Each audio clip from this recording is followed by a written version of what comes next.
Buenas tardes, mi querido intercesor 24 horas. Continuamos con la serie hablando sobre el escudero. Que Dios te bendiga mucho y en todo.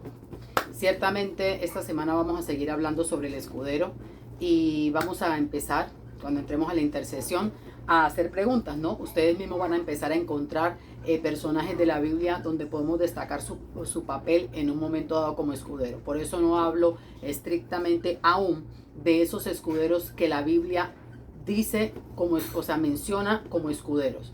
Entonces vamos a desarrollar el capítulo número 3 de la serie El Escudero, dentro de la intercesión. Dios te bendiga mucho, te bendiga en todo. Este es el día que hizo Jehová para bendecirnos. Nos gozaremos y nos alegraremos en él. Vamos a orar. Bendito Espíritu Santo, en el nombre poderoso de nuestro Señor Jesús. Te damos gracias, Espíritu Santo, por venir y asumir esa tarea para enseñarnos. Sé tú enseñando, llena mi boca, que no sea yo sino tú. Permite que estos mensajes lleguen claros a la mente, el corazón, al alma, a la voluntad de nuestros hermanos, para que podamos hacer nuestro papel como nos corresponde y el que nos corresponde en un momento determinado.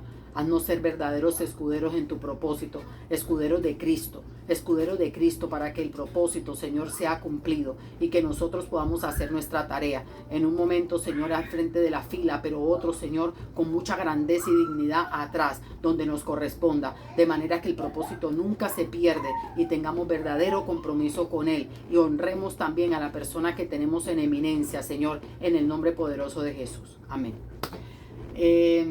Dios te bendiga mucho. Ciertamente, cada vez que Dios quiere bendecir a su pueblo, el primer llamado que nos hace es a santidad. Y santidad significa apartarnos, santidad significa revisarnos, santidad significa venir a pulir nuestra armadura. Santidad significa poder pararnos delante del Señor para hacer lo necesario, primero por la sangre de Cristo y segundo porque nos hemos comprometido con los procesos y con los propósitos y con los llamados y con lo que el Señor ha determinado para ese tiempo. Ciertamente estamos hablando del papel del escudero, dado que la intercesión o que es un ministerio, no es un ministerio, son grupos, son actividades propias de los hijos del rey, de los que están en casa, de los que están buscando hacer la voluntad del Señor, de los que somos cristianos, de los que imitamos a Cristo. Ciertamente es el intercesor por excelencia, es nuestro ejemplo top.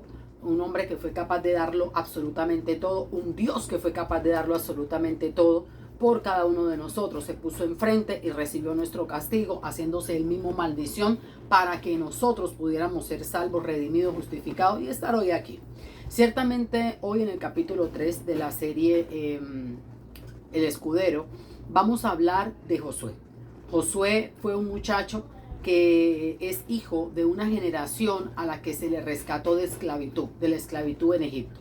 Sabemos que este pueblo hebreo había entrado a Egipto para ser rescatado en un tiempo de pobreza, de hambruna y de escasez, cuando por medio de José el Señor lo usó como propósito para preservar la vida de él. Este muchacho va como esclavo, ahí llegan su papá, sus hermanos, los mismos que lo habían vendido, ahí él tuvo una esposa, tuvo unos hijos, ahí su padre bendice a sus hijos, al menor por encima del mayor, ahí Dios le da una visión a Israel y le dice: ciertamente tu pueblo irá ahí y serán preservadas su vida, pero habrá un cautiverio porque ellos se van a olvidar de mí, se van a olvidar de la palabra y ahí ellos van a ser esclavos. Entonces dicen, un periodo de silencio donde ellos se fueron, donde el pueblo hebreo fue esclavo.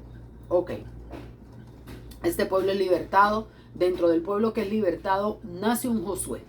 Y Josué hace parte de una generación que nació sí de gente que en un momento fue esclava en Egipto, pero que nació con una visión de que ellos tenían que entrar a una tierra para poseerla y para conquistarla. Y él sabía que esa era parte de su llamado y el propósito. Y sabía y había visto y había crecido viendo una figura enfrente. ¿A quién? A Moisés.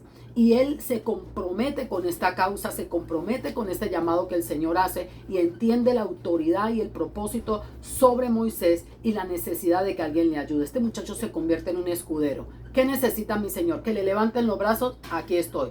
¿Qué necesita mi Señor? Que se le hable al pueblo, aquí estoy. ¿Qué necesita mi Señor? Que vayamos a espiar la tierra para venir y decir cómo podemos cumplir el propósito de Dios, aquí estoy yo, aunque otros digan otra cosa, aunque las circunstancias digan lo siguiente. ¿Cuál fue la visión? ¿Qué fue lo que mandó el Señor? Él no fue a ver la tierra para venir a traer una razón totalmente diferente y para desanimar. Si Jehová no la dio, porque no la va a dar. Ya lo que hay es gigante, aquí ya lo que... Bueno, ese muchacho tenía una visión correcta, era un verdadero escudero. Él no dejaba que cayera la misión, él no dejaba que cayera el propósito, él siempre procuraba estar levantando la misión, el propósito. Ese muchacho estaba delante del Señor, al punto que cuando llegó el ciclo de Moisés, se cumplió, él fue llamado por el mismo Dios. Nunca anheló la posición de Moisés. Él, al contrario, quería ayudarle. Lo lloró de una manera que, para poder ser restaurado en el dolor que le causó la ausencia y la partida de Moisés, el mismo Dios lo tuvo que levantar y lo tuvo que restaurar y darle la orden de que ya no lo llorara, porque no era necesario.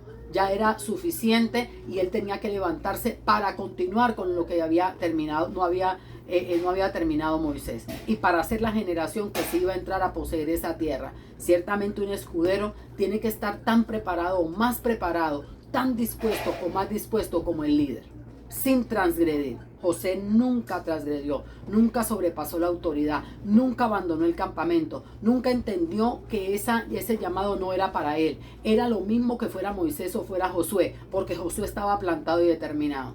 Voy a aprovechar para hacer un paréntesis en cuanto a la frasecita rema que han cogido en Josué 24:15. Yo y mi casa serviremos a Jehová. Amén, aleluya. Cuando Josué se para enfrente de este pueblo que se quiere ir a hacer lo que hacen otros, él les dice: yo no sé a quién servirán ustedes, pero yo y mi casa serviremos a Jehová. ¿Sabe qué estaba diciendo José? El propósito de Dios es conocido por nosotros. ¿Qué hay que hacer también? ¿Cuándo hay que esforzarse también?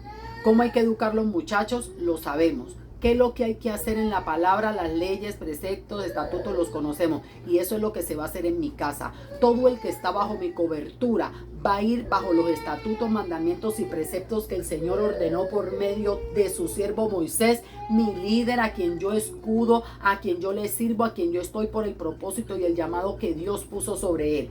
Si ustedes quieren ir a hacer otra cosa, ustedes irán, pero yo no. Ni mis hijos, ni mi mujer, ni los que estén bajo mi autoridad. En la casa de José se hacía lo que la palabra decía, lo que los estatutos, mandamientos y decretos hacían. La palabra decía que si un hijo deshonraba a padre y madre, era lanzado a la plaza pública, puesto por escarnio, y el pueblo daba un juicio, y ese juicio podría terminar hasta en apedreamiento del hijo que deshonraba a padre y madre. Y Josué estaba determinado a cumplirlo si fuese necesario. Josué hizo todo y estaba supuesto a hacer todo lo que fuese necesario para tener su familia bajo autoridad y bajo administración. ¿Sabe por qué? Porque él estaba determinado que él y su casa servirían a Dios. Josué no le sirvió de alcahueto ni de permisivo a nadie. José tuvo que desechar gente, dejar gente atrás, incluso personas en las que estaba su afecto, porque no iban conforme a la misión ni a la visión que Dios tenía en su momento. Un escudero es capaz de soltar cualquier cosa de él y de su entorno cuando la misión y el propósito está en riesgo. Está tan comprometido con la misión que deja su vida. ¿Cuántos días hay que ayunar? 3, yo 6. ¿Cómo hay que ayudar a este líder? Vamos a ayudarle. ¿Cómo hay que ayudarle a esta hermana? Vamos a hacerlo. Nunca tiene un no como respuesta. Siempre está comprometido. Y Josué, revise la historia, revise la Biblia, que está como ejemplo. Hermanos, terminamos el capítulo 3. Dios le bendiga mucho. Si no se ha suscrito al canal, suscríbase, dele like, comparta y esperamos sus comentarios y versículos bíblicos al respecto. Que Dios le bendiga mucho.